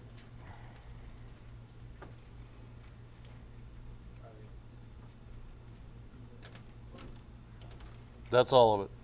The thread broke. Hmm? The thread broke. Mm-hmm. Look. Mm-hmm. Now sit down. Okay? Please, thank you. So when two objects collide, the total momentum of the objects before and after the collision must be the same. Okay? You got momentum. You got the two collisions. So before both of them have momentum. But after the collision, they both have the same effect. They're both stopped. So momentum may be transferred between objects. Okay? Making the individual velocities change, but the momentum cannot be lost. Okay? Because the momentum from one changes into the other into some other form of energy. Okay?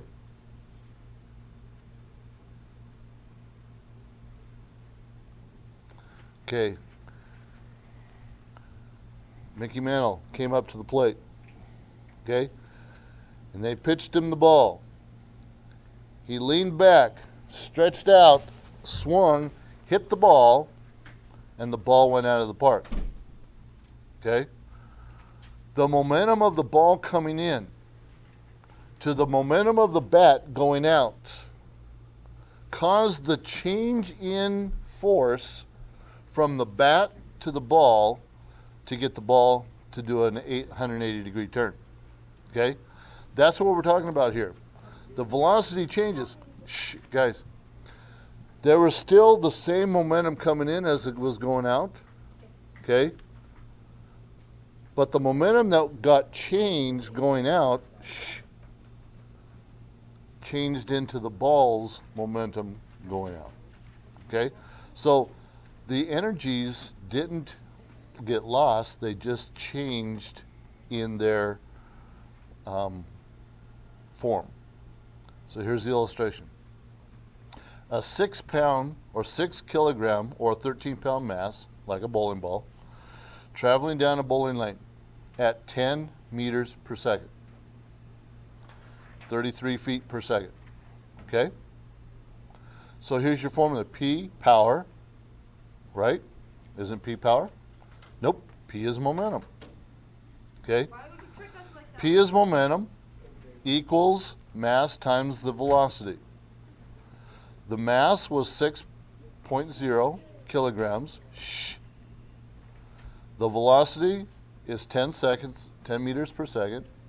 So all you're doing is multiplying them, and you're coming up with 60 kilograms per meter per second. Sorry, my notes came Boys? out. Okay. Okay? So all you're doing is multiply them. A simple mathematical formula. Okay? The momentum of the pins is 0. Why is it 0, Adrian? Because they're not moving. Thank you, Adrian. Okay? Guys, listen, if I'm calling on somebody, I don't want somebody else to answer. Okay? You should know that. Because they're not moving. They're...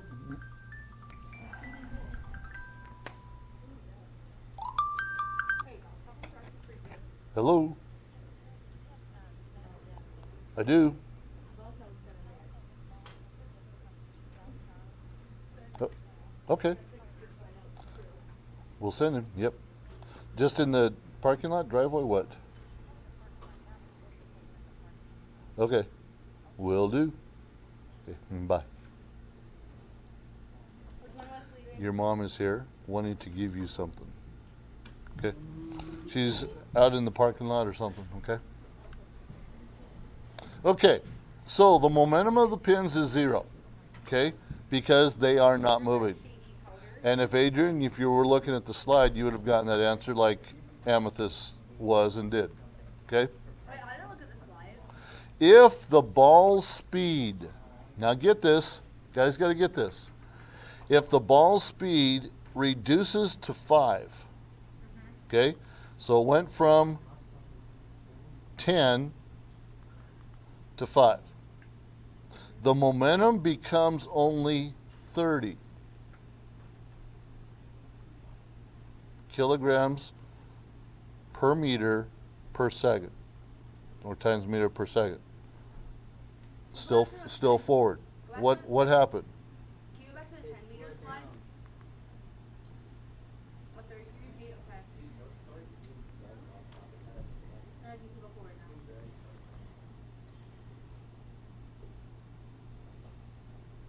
Why is it now 30? Because it's less movement. There's what? Less momentum. Less momentum. I was gonna say. Adrian? Because there's less momentum, okay, that means there's going to be, or less speed, there's going to be less momentum also. So we divided it by half on both cases. Momentum is then conserved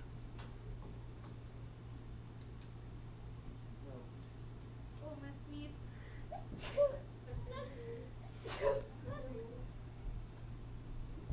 you. He's not doing anything behind you. You are. Okay? So momentum is conserved not only in the collisions, but also in all the interactions between the objects. Okay? So the object of a bowling alley is the harder you throw, The harder you fall, what happens? the faster it goes. The faster it goes, therefore, what's going to happen at the end of the lane? Huh? The stronger that the momentum of the pins that reacts to the momentum of the ball. Okay? Okay? And hopefully, if you're like Lacey, it's a strike. Okay? Did you hear about the story? Did you hear about the story of Lacey and Isaac going bowling? Oh, wait, there's fishing though. Lacey scored, I heard, a 250. And Isaac scored a 30. Okay? Okay. Moving on. Can I wash my hands? My pin exploded. No. An illustration. Dude, he was rubbing it with his hand. There's hand sanitizer. Put down. Yes. No, dude, hand sanitizer works even better than soap. Adrian? Trust me. He said, yeah. He get just out of here. If you want to get the pen off, use hand sanitizer. It works better than soap. Trust me, I know. Dude, he was sitting there and he was Okay. using pencil lead. Shh. Okay, now, let's change illustrations. Okay? A stationary rifle. A stationary rifle has zero momentum because it's not doing anything. It launches a bullet with a momentum of 10 kilograms per meter at second, or times meter per second, in one direction. The rifle must recoil, which means kickback, with a momentum of 10 kilograms times meter per second. So what it's kicking out the bullet, it's kicking back at your shoulder, okay, in the opposite direction. So the total momentum is still zero. Okay, get the idea? So you've got this formula or this equation. Momentum total equals momentum of the bullet plus the momentum of the rifle. Momentum total equals 10 kilograms times meter per second plus a negative kilograms times meters per second. And why is it negative, Doug? Why is it a negative 10? Because it's going back. Opposite direction. Okay? Therefore, 10 plus a negative 10 still keeps us at 0. Okay? You get the picture? Okay. So, practice 3.4. Shh. Get these filled in. A warehouse worker moves a box of equipment weighing 250 newtons onto the top of a shelf that is 1.5 meters high. How much work did he do? Okay? Here it is. Work. Using your formula for work. Work. Adrian, we're talking. Okay? Work equals force times the distance. Work, force is 250 newtons. The distance is 1.5 meters. So you're just multiplying those two together and you get 375 joules. Okay?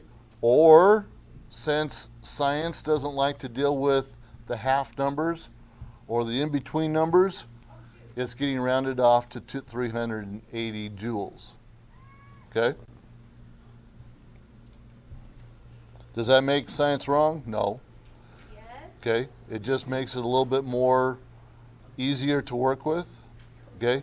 Approximations, because there is no real exactness in science. Okay? Okay, everybody done? Adrian, you getting this written down?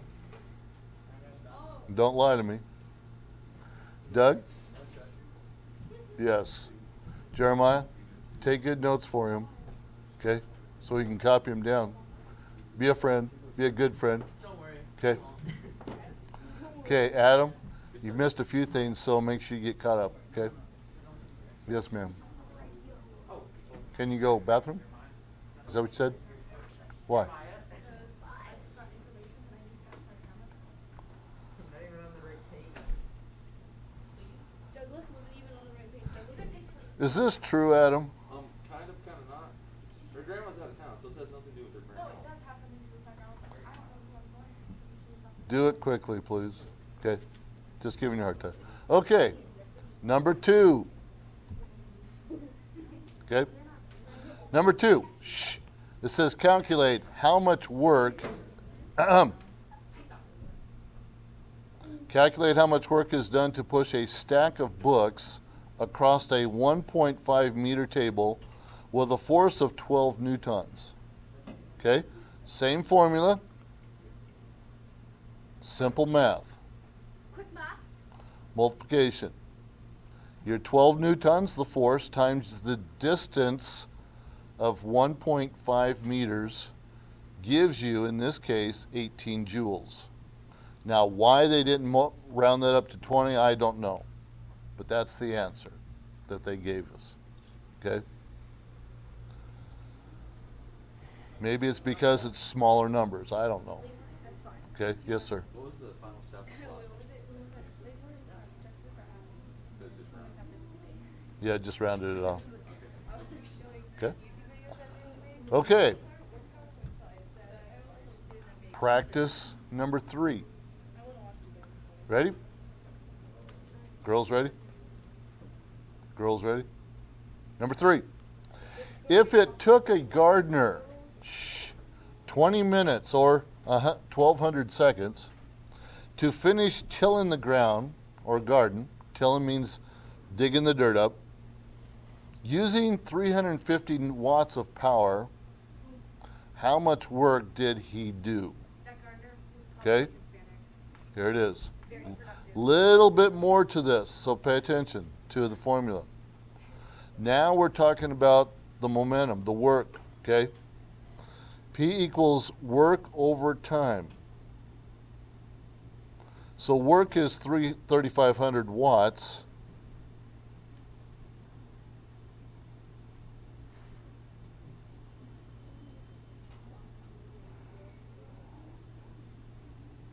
Somebody turn to page 70 real quick, because I'm thinking I may have put an extra 0 or left one off, just so that we're accurate on the numbers here. Number 3, page 7, 350 watts. So in the story it should be 3,500 watts? Yeah. Okay. But I have 350, so I just left off a 0, right? Oh yeah, yeah. In the story problem, it should be 3,500. That's why it's 3,500 below. Okay? Thank you. So, that's watts. So, that's the work, watts. So we're taking the W divided by 1,200 seconds, giving us, since it's a division, we're going to multiply the 3,500 times the 120, okay, giving us 4,200,000 joules, or 4.2 millijoules. Okay. Now, which number would they would rather have? The 4.2 millijoules, because it's just easier to work with small numbers. Okay. Okay. Everybody get that for number 3? Number 4. What is the momentum of a 500 object traveling at 60 miles or meters per second? Here it is. Momentum equals mv. Momentum is 500, or mass is 500. Velocity is 60 meters per second. Multiply those out. Do your sig fig. Okay? 30 kilograms times meters per second. Okay?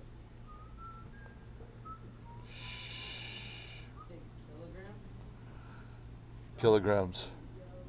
That's what it comes up to, because you're taking the 30,000 divided by 1,000. to get your kilograms.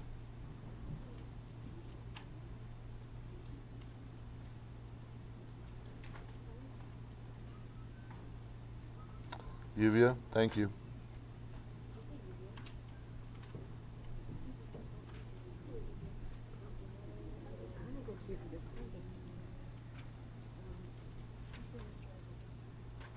Yuvia? Yeah, I guess just leave it there. I guess. Yuvia, and I was like, oh, she said something on the chat. I guess for him, just leave it there. I guess. Isn't he coming back in here, Mr. S? Isn't Mr. S coming back in here for a class? Okay, so just leave it there on the desk, so that. Okay. And this, Yuvia, this is for who?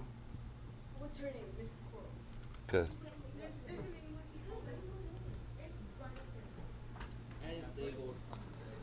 Mrs. Corals?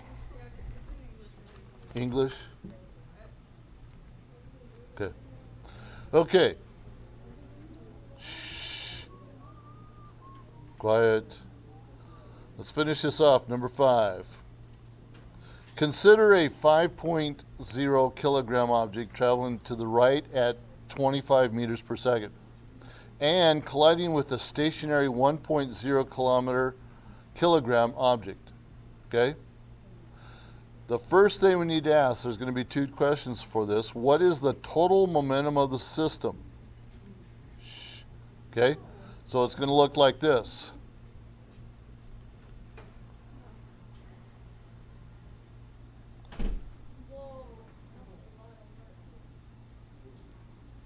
So momentum equals mass times velocity.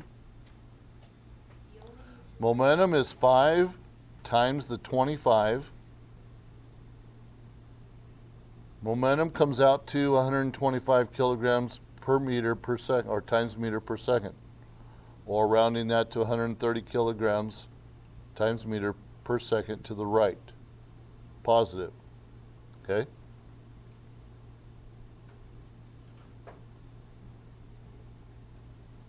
But what is its total momentum? Okay, so you had to find out what its momentum was first, and now we're going to answer the total momentum part. Okay? So you're saying we had to figure out the momentum to figure out the momentum? Mm-hmm. What is fair? That's life. That's science. Okay? So now look at this. We got momentum 2, the second momentum, the total basically, equals mass of seconds times volume of seconds, giving us 1 kilograms times 0, giving us 0 for the momentum of the second object. Okay? So our total momentum equals momentum of the first plus the momentum of the second. So we got 130 off the first part, the first momentum. We got 0 off the second momentum. So add those 2 together and you get your 130 grams per times meter per second. And it's still to the right, to the positive. Okay? So if you just really look at, now, traveling to the right at 25 and colliding with a stationary 1.0 kilometer. Is the 1.0 kilometer object moving?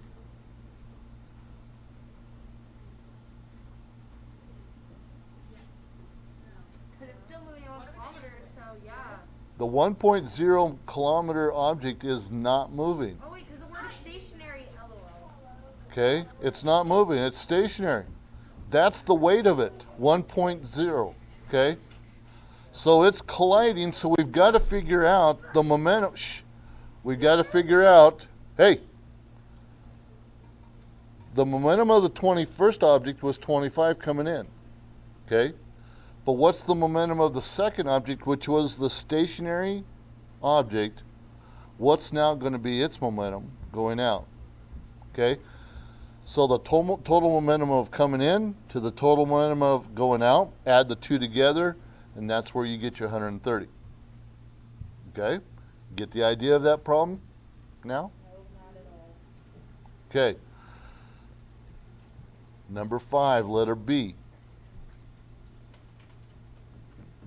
If the first object continues at 20 meters per second to the right after the collision, okay?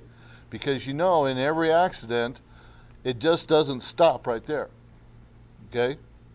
You collide with something and then there's going to be momentum coming later, okay, at the end. So, if the first object coming in continues after the collision 20 meters per second to the right, after the collision, what is its new momentum? Okay, so it's going to look like this. Momentum is mass times velocity still. Momentum is 5 kilograms times 20 meters per second. Okay? Giving us 100 kilograms to the right. Okay? That's its new momentum. Okay? Hey, what does that have to do with the arrow stand for? To the right. Positive. Basically positive at this point. Oh, wait. I want to ask Stress if we could do that. And he's like, no, it means big other math. I'm just putting it in because the book has it just to show you that it's still on the positive side. Okay. I've just run out of time. So we're going to continue this on Monday at slide 6970. Okay. So DLs, tune in on Monday for a new and improved saga of who has the best momentum. We'll see you.